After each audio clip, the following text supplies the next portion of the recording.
Welcome back to Educator.com. Today we're going to go over the Bill of Rights, or more specifically the first 5 amendments in the Bill of Rights. There's a lot of information, a lot of court cases, so let's go right down to the material here. All right, and so in today's lesson overview, we're going to review the first 5 freedoms that are found in the Bill of Rights, and these are very significant here. The 5 freedoms listed in the Bill of Rights are the freedom of religion, and it's broken down into 2 different clauses. Freedom of speech, freedom of press, freedom of assembly, and freedom to peaceably assemble. So the 5 freedoms that are found in the first part of the First Amendment here. So there's these 5 freedoms of the First Amendment. So make sure that you're well aware of not only the freedoms, but basically what's inherently meant by that. So what does it mean to have freedom of speech? To what extent, and what are some court cases that you're going to be able to cite? This is particularly useful for the FRQ. Chances are on the multiple choice portion of the exam, you're not going to get too many questions. You may get some questions dealing with what specific court cases that you know or don't know.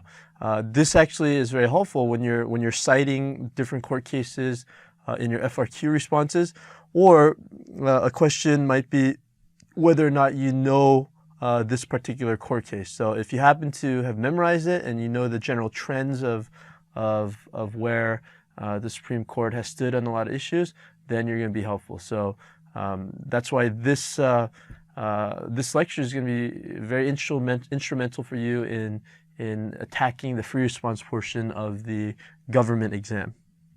We're also going to, again, briefly review the rest of the rights guaranteed under the other 4 amendments. So remember, we're splitting the Bill of Rights, which is 10 amendments, into 2 separate lectures. So this is part 1 of that lecture. And then, as I mentioned before, we're going to examine key court cases, literally just a handful of court cases, that further clarifies the rights given to the American people as interpreted by the Supreme Court. Okay? All right, the First Amendment, freedom of religion. It's no coincidence that the first right in the First Amendment is the freedom of religion. You had the colonies were actually started by the Puritans coming to what is now the United States. The Puritans came to flee religious persecution. So this idea that the freedom of religion would be established is no coincidence. It's not a coincidence that this is the first freedom that's mentioned under the Constitution, and it's not said as being Congress. It's not saying that individuals have the freedom to worship what they want, and this is a trend in the Bill of Rights. It's what Congress cannot do that is established in the Constitution. Not that you have a right to it, but Congress shall not do this or that. And so this portion of freedom of religion, it's stated as Congress shall make no law respecting an establishment of religion or prohibiting the free speech or free exercise thereof. So again, it's broken down into 2 separate clauses, which is the establishment of religion and also prohibiting the free exercise thereof. So these are two separate concepts that are basically lumped together when you're dealing with freedom of religion. And so let's take a look at these individually here. So you have this establishment clause, and then you have the free exercise clause. So what is exactly the establishment clause? It's pretty simple. According to Thomas Jefferson, there's a wall of separation between church and state. So Congress cannot establish any one religion over another. So the national religion of the United States can't be Buddhism or Hinduism or Christianity or Catholicism. So yes, the majority of Americans would probably identify themselves as Christian, but for the United States of America to say that we are a Christian nation, technically that's incorrect, because the Constitution establishes that the government cannot establish one religion over another. Now, there are a lot of people that may incorrectly say, well, in the Constitution, there's this wall of separation between the church and state, so there should be no religion at all. That's also untrue because it's not in the Constitution. This is just Thomas Jefferson's interpretation that there's this wall of separation between the church and state. If you look at the text here, there's no terminology that says it. Congress shall make no law respecting an establishment of religion or prohibiting the free speech exercise thereof. Is it okay to have religion in the United States? Obviously, yes. And again, the question has changed and has been reframed over the course of two plus centuries on what is permissible and what is not. And you ask one individual, maybe a conservative individual that wants prayer taught in schools, he might have one answer, and you might have a liberal individual that thinks it infringes on the rights of those that don't believe in any religion for religion to be taught in schools. And so you're going to get a variety of opinions on where an individual stands on the Establishment Clause or on freedom of religion. But as far as the Establishment Clause is concerned, all it says is that the government cannot establish a religion. Now, how that's interpreted, again, is going to be different depending on your religious viewpoint or even just your viewpoint of the government's role in religion. The Free Exercise Clause, again, there's another point of contention here. What it says is it guarantees the right to practice any religion or no religion at all. And while absolute, you can theoretically do anything, there are certain practices that may be restricted if in conflict with criminal laws. So free exercise, you can believe anything that you want. So if you believe that this pen that you see right here, if you believe that this is the God of the universe, you are free to believe whatever you want. There's no restriction on thought. So if your religion says that you're going to worship and bow down to this pen, under the Free Exercise Clause of the Constitution, you are absolutely capable of doing that. Now, the trouble comes in is if your religion is going to inflict harm on someone else. So if your religion calls you to throw this pen at police officers, you might come into a problem because that might violate certain laws. And aside from that, that might not be the wisest thing to do. So the Free Exercise Clause, there are going to be some limits. And the court has addressed what is permissible. If your religion, for example, involves using drugs, is that permissible? What about if your religion calls for you to sacrifice animals? Is that permissible? And so these are very intriguing questions on what the limits the government has in establishing a religion and versus allowing you to practice your religion. So those are two fundamental questions. So let's break down the Establishment Clause. This one's pretty fun here.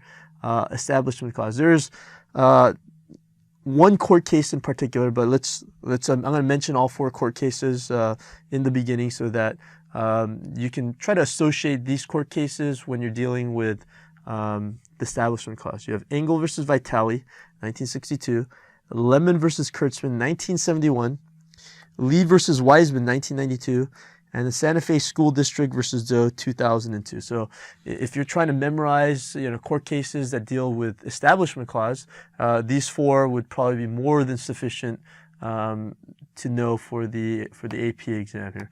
So what is Engel versus Vitale?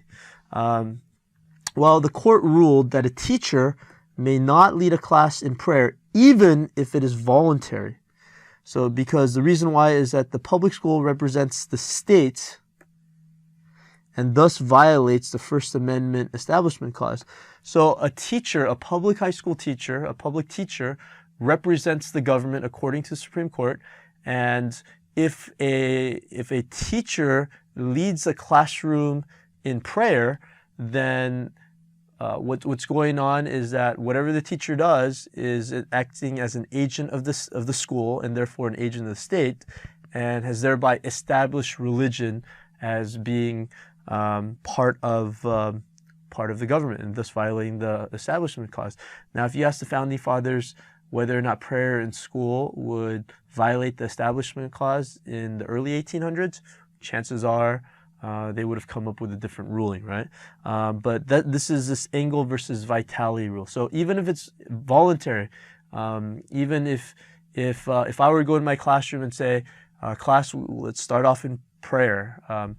Dear Jesus, help our class to pass the AP government test. Amen. Technically, I violated the Establishment Clause of the Constitution, even if it's voluntary. Now, if no students complain, then just like anything else, then there's not going to be a problem. But it's one of those things where it violates this Jefferson's wall of separation of church and state, if you want to call it that. But it's this Establishment Clause that's been violated. One thing that I actually did.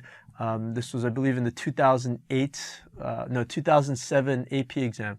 When I was teaching my AP government class, I did a quick finals review, and one of the things I try to do, I try to come up with any mnemonics to try to get my students to pass the AP exam.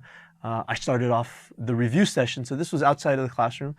I started off with a prayer, and I prayed to God.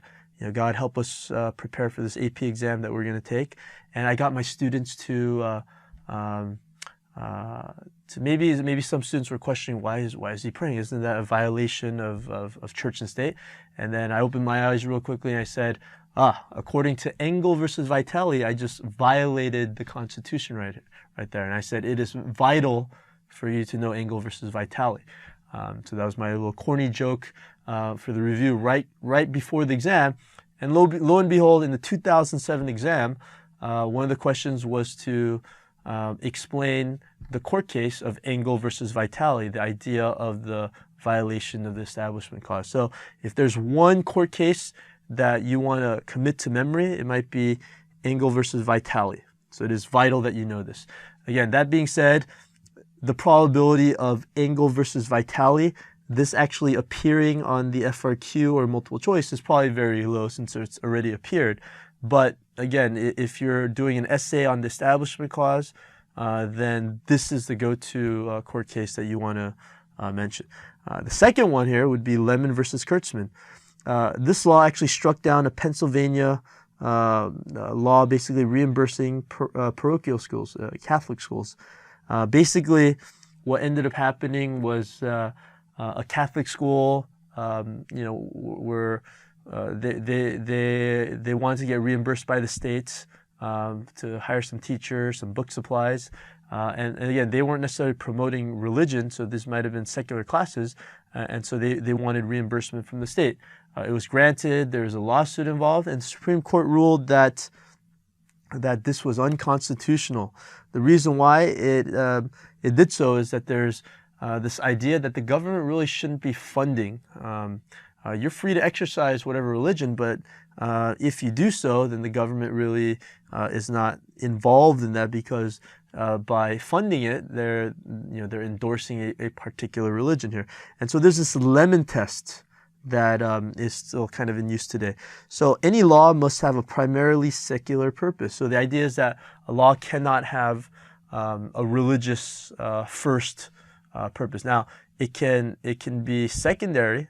There can be a secondary reason, but the main purpose of a law has to be secular.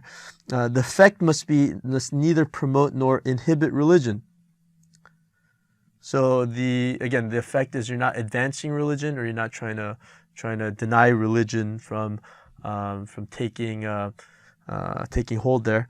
And then this is basically where the Lemon versus Kurtzman failed, is that there must be no excessive entanglement between government and religion. So it was the idea that by having the government reimburse a Catholic school, because the intent was not secular, the purpose of the Catholic school was basically heavily involved in religion, being a Catholic school. The government really had no business reimbursing the expenses of the Catholic school. Okay, some other laws that deal with the Establishment Clause is Lee versus Wiseman.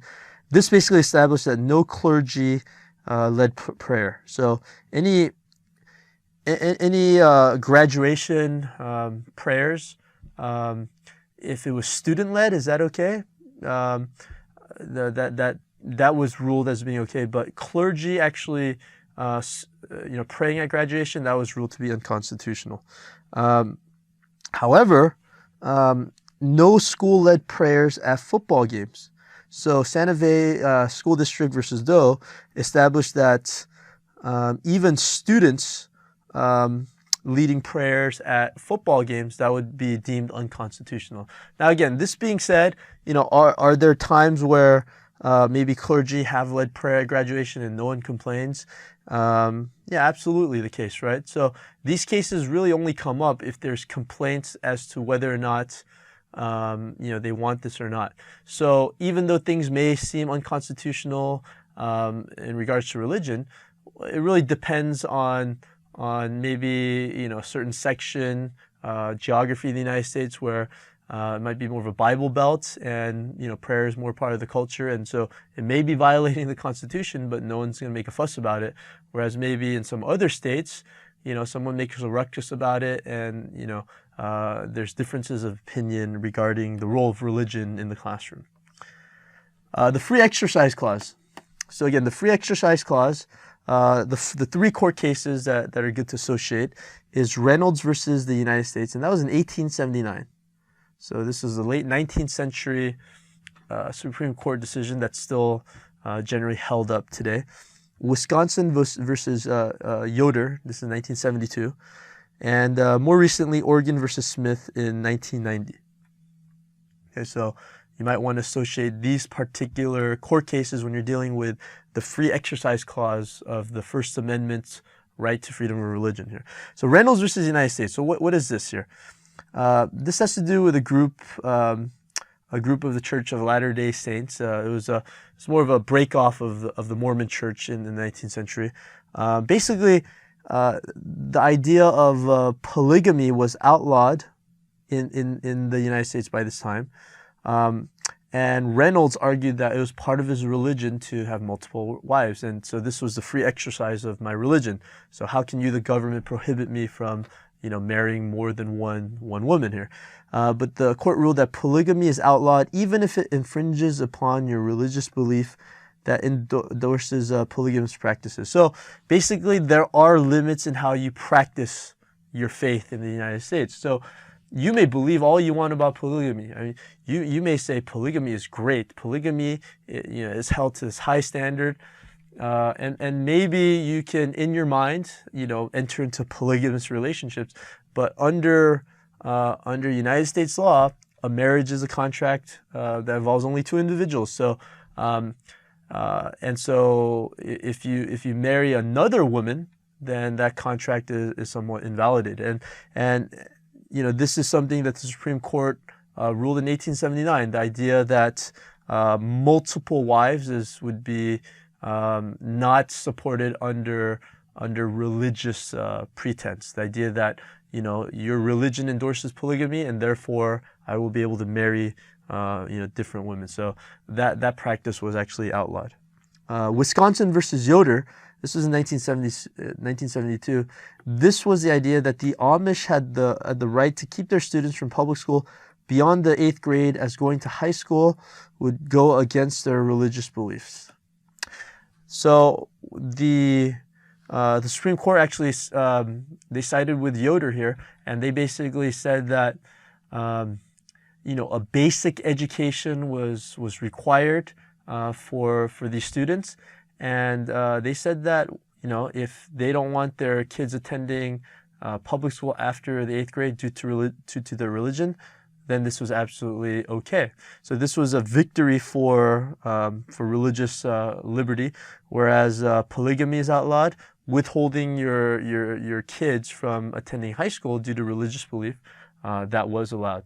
Now, can you withhold first grade education from your children as a result?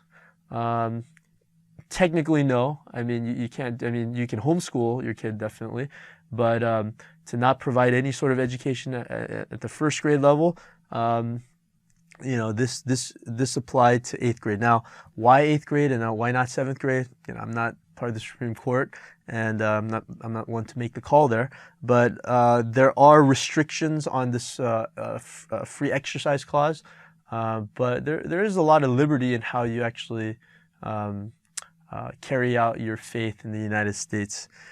Oregon versus Smith. Oregon versus Smith. The ruling here was that the state of Oregon could deny unemployment benefits to worker fired for using drugs. In this case, it was peyote, as part of a religious practice here. Now, again, interesting that the Supreme Court didn't rule that the worker who was using drugs was not permitted to use drugs during this religious ceremony. Rather, it was that the state had the right to deny benefits for someone fired as a result of using drugs. So notice that the Supreme Court isn't saying that this individual wasn't able to use drugs. It's that if you do, then there's going to be consequences associated with that. So this is kind of one of those things where the government wanted to give the government a certain right without really without giving them absolute control in terms of how one practices his or her religion. So the idea of using unemployment benefits is absolutely within the realm of a state's rights if a worker is fired for using drugs. So that's again a win more for those that think the government really should kind of have a say in how religion is regulated, so to speak. And finally, one of the things to understand is that the government cannot unfairly target certain religions by passing laws banning practices such as animal sacrifice. So if, for example, there is a local religious group that kills chickens, okay, how awful that would that be? They kill chickens. The government cannot pass a law targeting the banning of killing chickens, because that would unfairly target a religious group. So, to create a law just to target one particular religion or group, that would be deemed unconstitutional. Freedom of speech. So this is just the second freedom found in the First Amendment. This is a big one. Again, this is something that maybe in the United States, people maybe take this for granted. In a lot of countries, this freedom of speech is a lot. Maybe there is some measure of freedom of speech, but it's a lot less. The freedom is a lot less broad than what is found in the United States here. So a little background on this here. In 1798, under John Adams's presidency, Congress passed the Alien and Sedition Acts, making it a crime to say anything false and scandalous statements against the government. What is false and scandalous? Again, this was meant to prevent people from saying anything that would make the government look bad in light of all the things that were going on, and so a lot of people after this law was not put into effect anymore, a lot of people thought that, this is not going to necessarily come up again, but it did end up coming up. It did end up coming up because in 1919, a famous court case, Schenck versus the United States in 1919, it established this clear and present danger precedent of saying that inflammatory speech was not protected, even though Schenck peacefully protested the draft. And very, very famous fire example in the crowded theater was given to give the idea that there could be restrictions on freedom of speech. So the example that the Supreme Court justices used was that if you're in a crowded theater and you yell fire when there is no fire, and as a result someone is trampled to death, then you are liable for the death of that person because you falsely yelled out fire. And basically that reasoning was used to say that during war times, during very sensitive times, to protest the government, say false things and distribute propaganda, that is not constitutionally protected.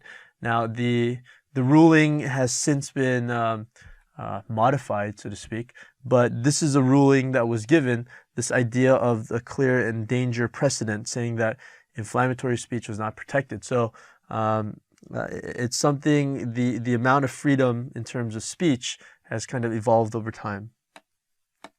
Okay, now in Tinker versus Des Moines, this was ruled in 1969. There are students that were wearing black armbands in protest of the Vietnam War, and that right was protected. The school board, what they tried to do was they tried to create a law prohibiting students from wearing armbands because they had found out that students were planning to protest by wearing armbands. And there's nothing disruptive about it. They weren't going to walk out of the school. They were just going to wear armbands in protest. And they were permitted to do so, even though it was in a school setting. Usually, in school settings, students aren't going to be given as much free speech rights than outside the school context. But in this particular case, there's nothing harmful about wearing an armband in protest. Okay. In Miller versus California, 1973, freedom of speech as applied to what was permitted to be sent over the mail. That was kind of an issue dealing with pornography and what is considered to be acceptable or decent, based on community standards. And basically, this obscenity standard was developed by the Supreme Court. So what's obscene here? So anything that's indecent according to contemporary standards, that's a little bit vague here. What's indecent in 2001 might be absolutely indecent in 1991, but in 1871 is absolutely offensive, but maybe in 2114 is perfectly acceptable, right? So the idea that standards are based on what's contemporary, it leaves it open to a lot of different interpretations, and what's indecent for one area might be perfectly decent for another area. So again, that was kind of vague. Another test was that anything that's offensive sexual behavior by state law would be prohibited. Another good question. What's offensive for John might be perfectly acceptable for Gary, and vice versa. So again, there's still a lot of ambiguity as what's permitted by that. And third, if it lacks any serious literary, artistic, political, or scientific value. Again, how do you know what some person might consider to be absolutely artistic might be considered filth by somebody else? So this is kind of a gray area in terms of freedom of speech. Yes, we do have freedom of speech, but to what extent can we express that? Another freedom, actually, that maybe might not be popular to a lot of Americans was found in Texas versus Johnson, 1989. A form of free speech could be burning the United States flag. So the majority of the Supreme Court said that however reprehensible, however personally repulsed you might be about someone burning the U.S. flag, the right to actually burn the U.S. flag is permitted. And so whether you like it or not, a person has the right to express his or her displeasure at the government and burn the American flag. So that right has been protected. Now, again, if you burn an American flag in the middle of the street, then there are different laws that you've violated. But the actual burning of an American flag, there's nothing unconstitutional. You'd probably be the most unpopular person in the room if you try to burn a flag, say, in the middle of Dodger Stadium during a baseball game against the Cubs. Some outfielder, maybe Rick Monday, might come and save this burning flag, but you have the constitutional right to burn that flag. You don't have the constitutional right necessarily to go onto the field, but you do have the right to burn the American flag in protest. Okay. The third freedom found in the First Amendment is the freedom of the press. So today, obviously, the press is going to be a little bit different than the press found in the beginning times. But the press today includes newspapers, magazines, radio, television, and the internet. And the four Supreme Court cases that we're going to review here is Neer versus Minnesota, 1931, New York Times versus Sullivan, 1964, New York Times versus the United States, and Hazelwood School District versus Kuhlmeyer in 1988. So what are these court cases, and what do they say here?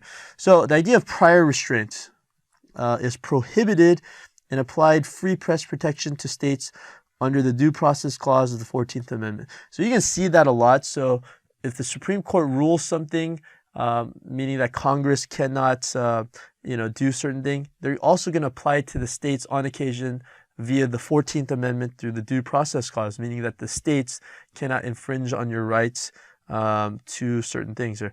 So prior restraint prohibited, what that means is that the Congress cannot create a law in anticipation of something that's going to be printed out.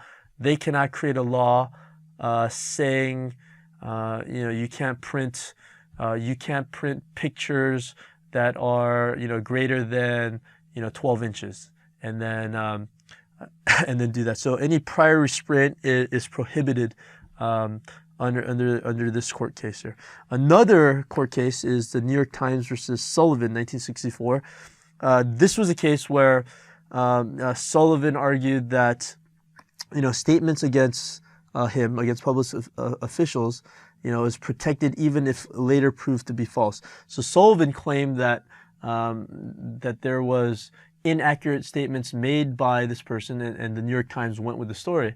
Well, the idea is that there's got to be an intent to try to harm an individual, knowingly publish false information in order for there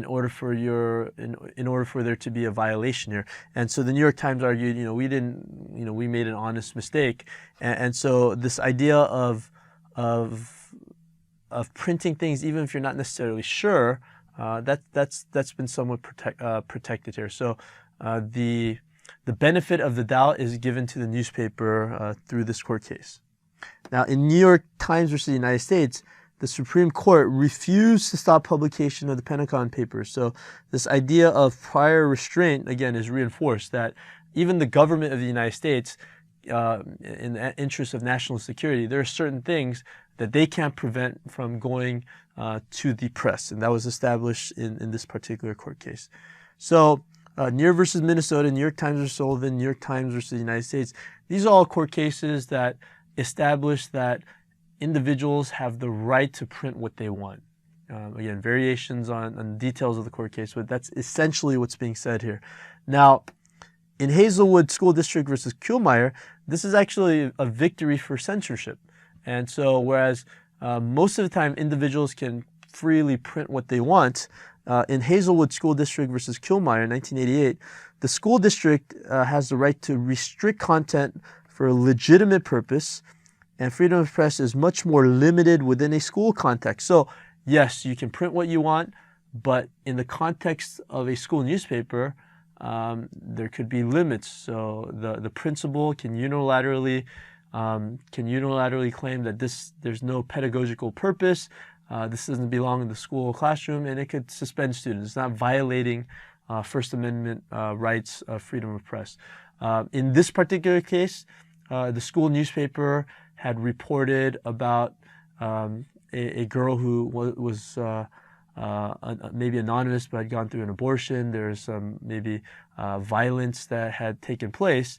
And even though the person was not named, the idea that this individual's identity could be revealed, the school determined, or the principal determined that that they didn't want to subject their campus to this type of scrutiny. So the principal decided to pull back the newspaper, and they were ruled to be within the right to be able to restrict certain content from being disseminated to their student body.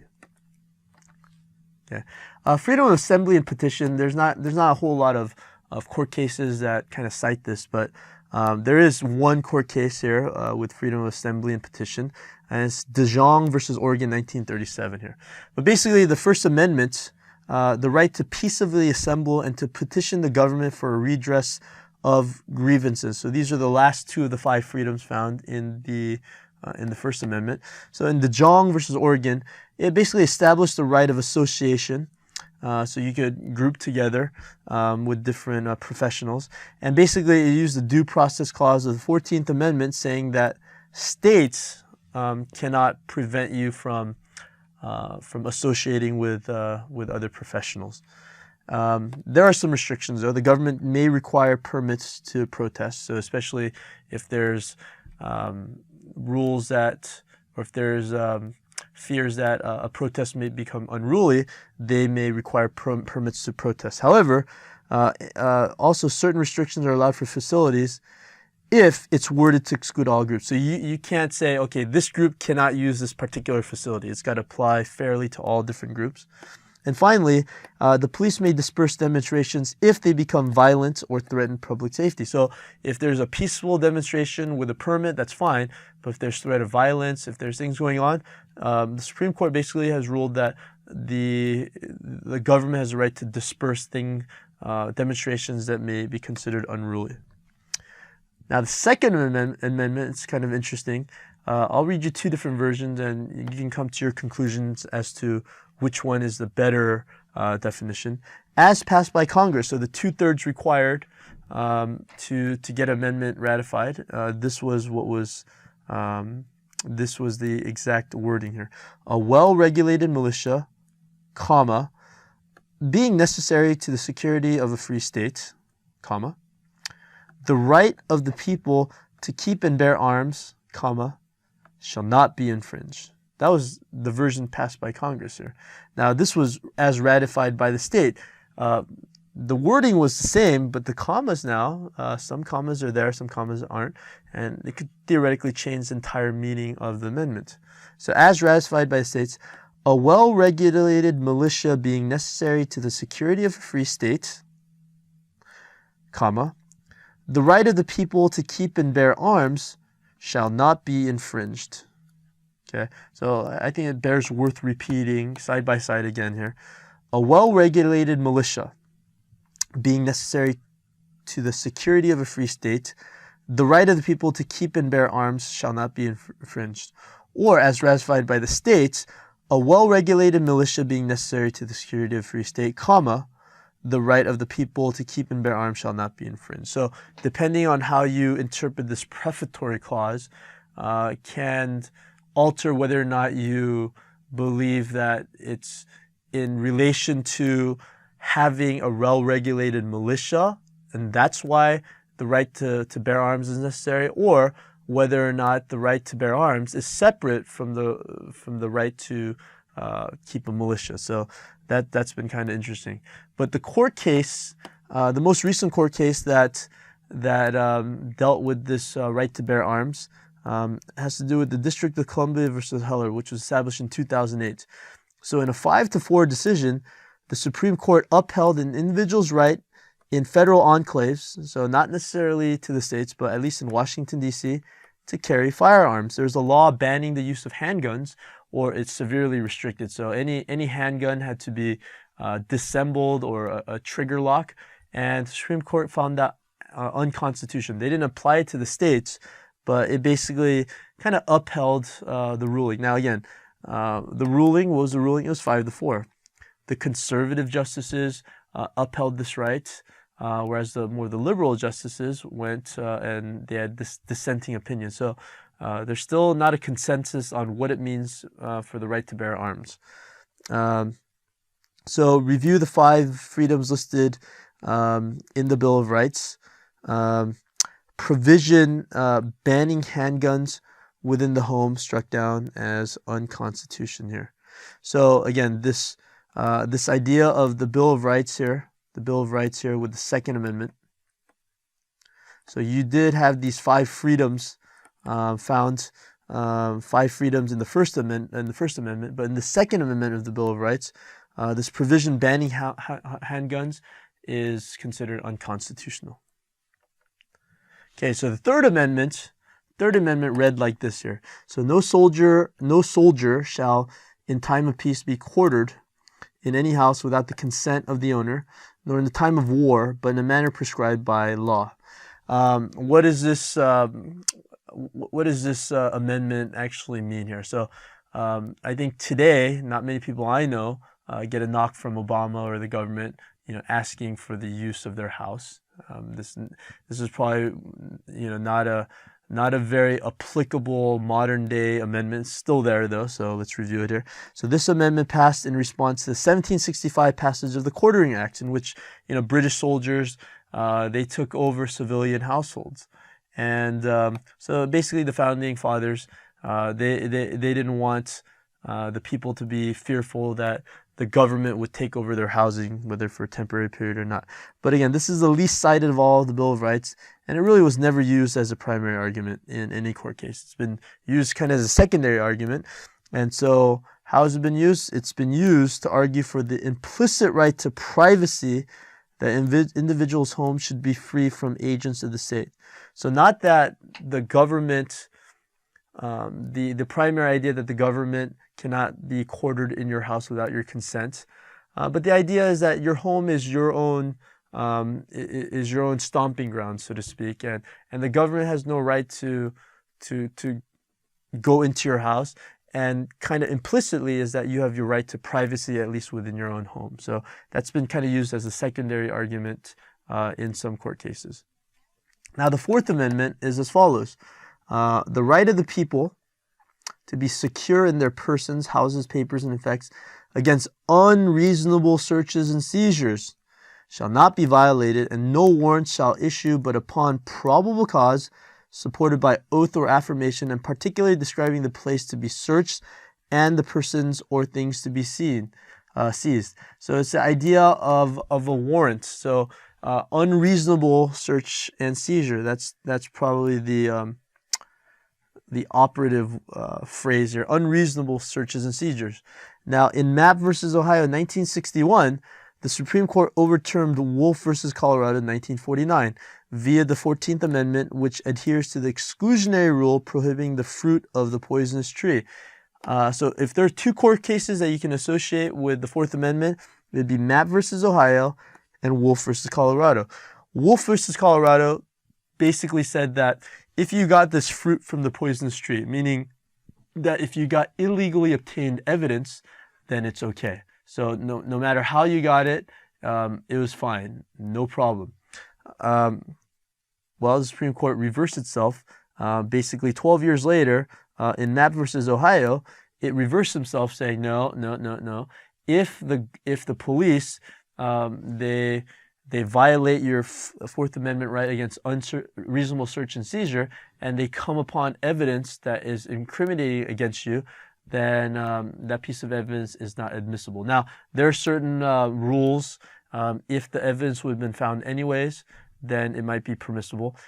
If it's an individual that does this, but rather than the police, then that's not necessarily a violation of your Fourth Amendment rights. So there are ways that this unreasonable search and seizure has been somewhat modified in cases where there's honest mistake, etc. But if the police comes to your house with no probable cause, no warrant for arrest, and they find tons of drugs, illegal drugs, it is not admissible because there's no probable cause, and it was just a random search and seizure.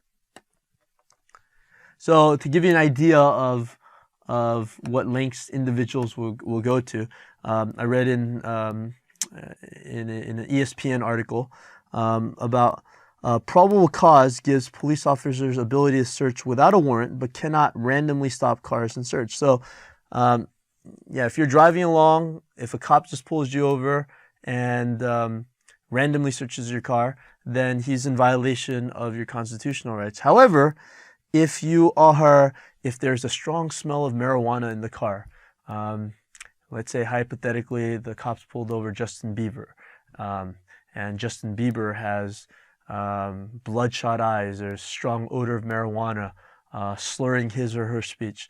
Well, then guess what? The cop has probable cause that you're driving under the influence and can pull you over and arrest you based on this and search your car as a result of this.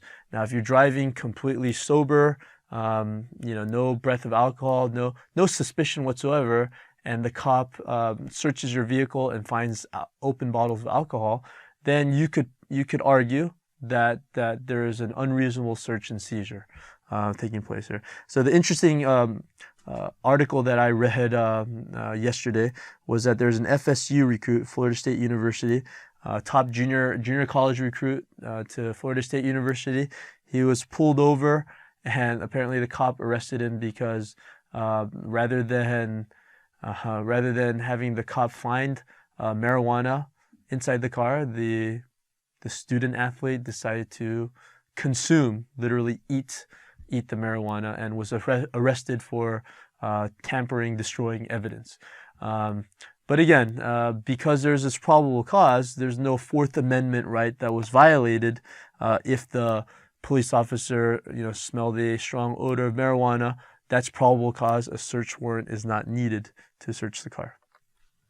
Now, the Fifth Amendment. Fifth Amendment is if you like CSI, if you like legal shows, there's some movies that deal with this Fifth Amendment right, or I plead the Fifth.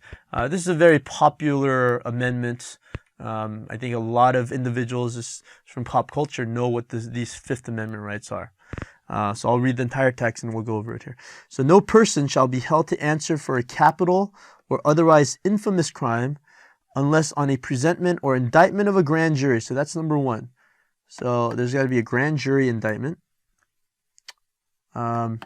Except in the cases arising in the land or naval forces, so excludes the military, or in the militia, when in actual service in time of war or public danger. Nor shall there be any person be subject for the same offense to be twice put in jeopardy of life or limb. So this is the second clause, second protection in the Fifth Amendment. Nor shall be compelled in any criminal case to be a witness against himself. Okay, so this is the third, this idea of self-incrimination. So you don't have to testify against yourself.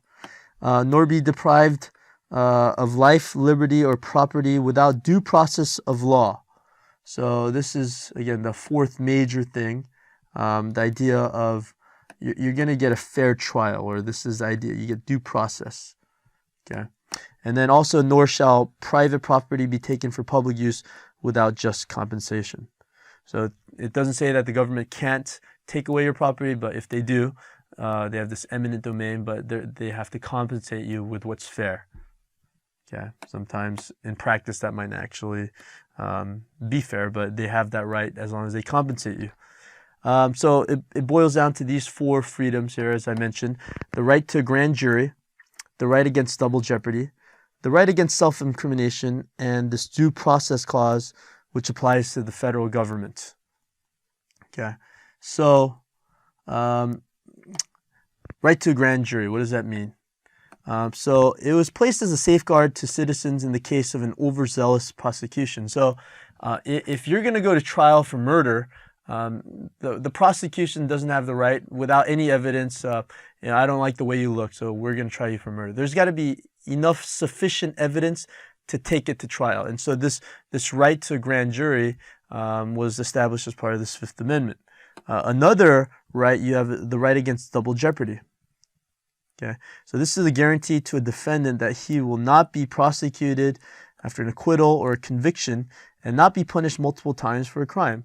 There's a movie, if you watch the movie, it's appropriately titled Double Jeopardy, and the female lead of the movie basically is Ashley Judd, if I'm not mistaken. She is falsely convicted of murdering her husband. Well, it turns out her husband had faked his death, and later had come back, and Ashley Judd confronted the husband that she was improperly accused of murdering, and she erroneously claimed that if she killed him, because she had served time for killing him, then she was free from this crime because he was already dead. So if she killed him, then that would violate her right against being prosecuted or punished multiple times for the same crime. In fact, that's not the case. If you kill someone and that murder is proven to be false, then that crime would be overturned. And if you murder that same person, well, these are two separate crimes. So double jeopardy wouldn't apply because they're two separate crimes that are taking place. But for Hollywood Fifth Amendment rights, absolutely, that's great to use. But in reality, these are two separate crimes. The right against self-incrimination. I think every elementary school student probably knows this. The idea of pleading the fifth, and extends outside the courtroom as well. So if you are on trial for a murder and the prosecution asks you, did you commit this murder? Rather than perjure yourself and say no, you can say, I plead the fifth. Or rather than being subjected to the prosecution's questioning, you can refuse to take the stand. So this right against self-incrimination applies in the courtroom, or you don't even have to take the stand. It's incumbent upon the prosecution to prove that you are guilty, okay, because you're innocent, presumed innocent until found guilty. But it also extends outside the courtroom, meaning that in Miranda versus Arizona, the ruling was that any confession taking place without a suspect aware of Miranda rights is inadmissible. So if a criminal confesses to the crime but was not made aware of Miranda rights, technically that is inadmissible. So you might think, well, if you're a criminal and you know you're guilty, then you might, what about a spontaneous confession before the rights are read? What if before the cop has a chance to inform you of the rights, you blurt out, oh, I did it, I'm guilty of the crime? Then technically the Supreme Court has ruled that, no reasonable time was given for a police officer to read the rights, and so that might actually be admissible or not. So again, the Constitution, the trend is to give victims or suspects rights. So the burden is on the prosecution to find an individual guilty of a crime, and there are a lot of rights that are given to a victim. So that's been the trend of the 20th century. And kind of a big part is that the due process clause applies to the federal government, but also states via the 14th Amendment here. So not only is the government protecting you against the federal government, but because it's applied to the states as well, it's done so via the 14th Amendment. So example number one, let's take some questions to see how it would work here. Which constitutional amendment provides for the expansion of individual rights found in the Bill of Rights here? So which amendment would that be here? The 14th Amendment. Again, due process clause, it's usually given to the 14th Amendment. So usually the Bill of Rights, it'll only apply to the federal government, but if the due process clause is invoked, it's invoked through the states through the 14th Amendment. So this is actually the correct answer. The 15th Amendment, it gave the rights of citizenship to blacks.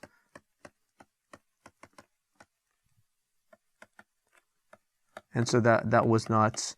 The 19th Amendment gave women suffrage, women right to vote. So that is incorrect. The 23rd Amendment, it gave D.C. residents the right to vote in presidential elections. And the 28th Amendment, what is the 28th Amendment? Okay, if you said there is no 28th Amendment, you are correct. There is no such thing. There's only 27 amendments as of the time of this filming here. So the correct answer is the 14th Amendment. So the Bill of Rights, the expansion of individual rights, it provides not only a citizen from being protected from the federal government, but also from the states through the 14th Amendment, usually through the due process clause. So which two clauses dealing with religion are found in the First Amendment here? So which two clauses dealing with religion are found in the First Amendment? Is it the free exercise clause? Yes. Due process clause? No, that's usually That's found in the Fifth Amendment, and then via the 14th Amendment. Establishment Clause, yes, but not the Due Process Clause. Free exercise, yes, and Establishment Clause. C is the correct answer. Due process, no. Exclusionary, no. Exclusionary, no. Free exercise, yes. So again, the first two clauses are the Free Exercise Clause and the Establishment Clause. Okay, in Mapp versus Ohio. Okay, in Mapp versus Ohio, you have a situation. The Supreme Court ruled that evidence obtained without a search warrant could be excluded from trial in state courts. This finding upholds a right against unreasonable search and seizure found in what amendment? Okay, so let's take a look at these different amendments to see what freedoms are listed in these amendments. First Amendment, okay, you have the freedom of religion, you have the freedom of speech, you have the freedom of press, assembly, and petition. So that's none of these rights here. This is the right to bear arms. So that's also incorrect. It's not A, it's not B. The Third Amendment is against quartering soldiers. That's also incorrect. Fourth Amendment is unreasonable search and seizure. That is the correct answer.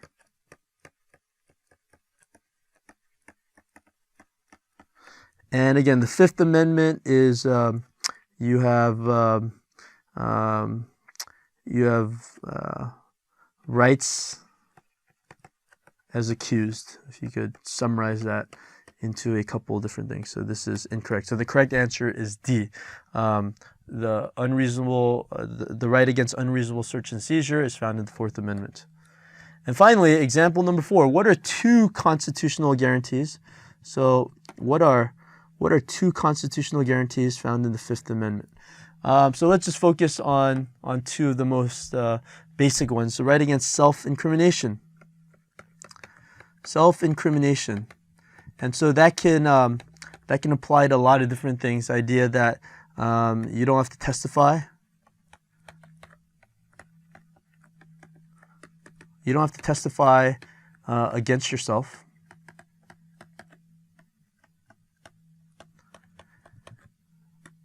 And Miranda rights, read to you after being arrested. So basically, police officers are required to say you have the right to remain silent, you have the right to an attorney. They're required to say this to anyone that they arrest for a crime. So self-incrimination kind of extends beyond the courtroom. Okay, another one has to do with double jeopardy. So again, if you're going to do free response, then you're going to put these in sentences. Again, for the purpose of time, I'm not writing them out. I'm just kind of writing bullet points here. Double jeopardy, if acquitted, you cannot be tried again, and also cannot be punished multiple times. So if you are acquitted of a crime, theoretically, if after a not guilty verdict is read, you proclaim, I got away with it, technically, there's nothing that can be done. You've been found guilty, or you've been found not guilty, and you cannot therefore be tried for that same crime. Probably not the most recommendable action, as the court of public opinion would turn against you. And keep in mind, if there's monetary damages awarded, you could be sued in civil court. So you might not be put in prison, but you may owe tons of money to someone suing you. And if you say that you're guilty, that could be used as evidence against you. So again, these are the 5 freedoms found in the first portion of the Bill of Rights. So you have the freedom of religion, freedom of speech, freedom of press, assembly, petition. The Second Amendment is the freedom, the right to bear arms. Third Amendment is the right against quartering soldiers by the government. The Fourth Amendment is the right against unreasonable search and seizure. And the Fifth Amendment deals with the rights of the accused. Thank you for watching Educator.com.